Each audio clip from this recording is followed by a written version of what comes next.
Hello বন্ধুরা, আসসালামু আলাইকুম। আপনারা স্ক্রিনে যাকে দেখতে পাচ্ছেন আমার থেকে আপনারা ভালো চিনেন মিল্টন জমাদ্দার, যে একজন বৃদ্ধাশ্রমের পরিচালক। তো আমাদের বাংলাদেশে অনেকেই আছেন, অনেক সন্তান আছেন যারা বাবা মার খোঁজ খবর নেন না, রাস্তায় ফেলায় রাখে। আমরা নিজেরাই তাদেরকে কিন্তু সে আশ্রয় দেয়, সে চিকিৎসা থেকে শুরু করে সেবা যত্ন যা লাগে টোটালি সে দেয় তার সাধ্য মতো। তো আমরা কি করতেছি, ইদানিং তাকে নিয়ে প্রচুর সমালোচনা করতেছি। তো এটা কি ঠিক? কিছু সাংবাদিক আছে, তারপর টিকটকার আছে, শালারা কিছু ভিউ পাওয়ার আশায় এই কাজগুলো করে থাকে।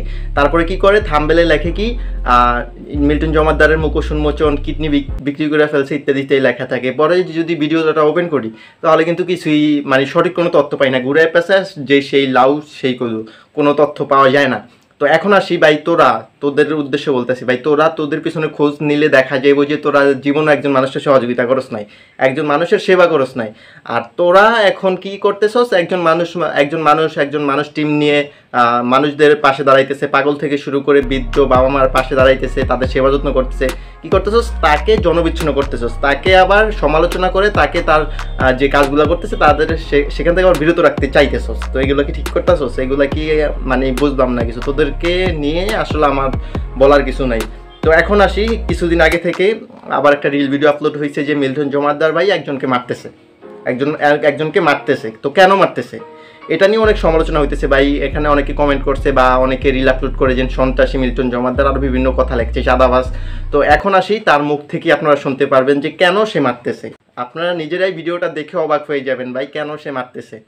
আপনারাই আবার তার ফ্যান হয়ে যাবেন, আবার কিছুদিন পরে আপনারাই আবার তাকে আবার রোস্ট করবেন, রোস্ট।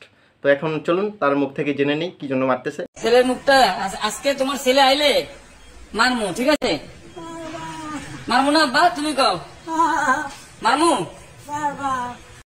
আমি তাদের বললাম যে মারা গেছে, আপনারা দাপন কাপনের জন্য আসেন, কিন্তু তারা বললো যে আমরা দাপন কাপন আসতে পারবো না, আপনারা দাপন কাপন করে দেন। মিল্টন ভাই যে ব্যক্তিকে মারছিল তার বাবা বর্তমানে মিল্টন ভাইয়ের যে বৃদ্ধাশ্রম আছে সেখানে অবস্থান করছে। যে কোনো লোকের মাধ্যমে আসছে, তাদের অবহেলার কারণেই বৃদ্ধাশ্রমে আসতে হয়েছে তাকে।